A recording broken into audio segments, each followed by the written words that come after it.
राजन, यह देवताओं के गंधर्व में यह हाहा हूहू नाम के दो दैत्य थे। हाहा हूहू नाम के दैत्य थे। यह बहुत हंसी मिचोली करते थे। एक दिन यह सरोवर में एक महर्षि स्नान करने आए थे। महर्षि स्नान करने आए थे और स्नान करके सूर्य भगवान को अर्घ्य दे रहे थे। इसे परिहास सूझा, इसे उस समय भी हंसी सूझा, मजाक सूझा और यह डूब करके ऋषि का पैर पकड़ लिया और पैर पकड़ के खींचने लगा। महात्मा घबरा गए, लग रहा है कोई ग्राह मेरे पैर को पकड़ लिया है। महात्मा घबरा गए और चिल्लाने लगे, बचाओ बचाओ। जब बचाओ बचाओ चिल्लाने लगे, उन्होंने सोचा ना जाने किस जीव ने पकड़ा है, क्या होगा मेरा। यह सोच करके तब तक वह पैर छोड़ दिया।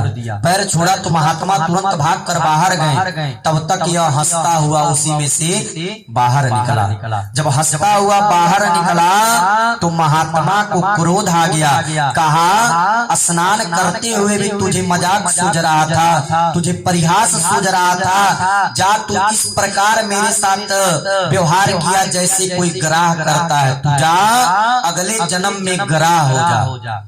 जब ग्राह हो गया, यही हूहू नाम का दैत्य जो था वो अगले जन्म में ग्राह हो गया। जब यह श्राप दे दिया मूर्ख तो अगले जन्म में ग्राह होगा। महात्मा के चरणों में आकर के वह गिर गया। कहा, महाराज मुझसे गलती हो गई है, मुझे क्षमा करिए, मैंने आपके आत्मा को कष्ट पहुंचाया है, मुझे क्षमा करिए। महात्मा प्रसन्न होकर बोले, बेटे ऐसे ही चरण पकड़ते रहना तो कल्याण भी हो जाएगा।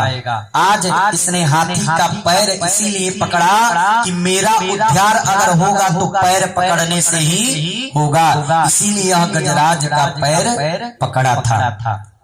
पूर्व जन्म में यह जो हाथी था इंद्रदुम्न नाम का राजा था। यह जो गजराज था वह इंद्रदुम्न नाम का राजा था। इसने अगस्त मुनि को देखकर अनदेखा कर दिया था।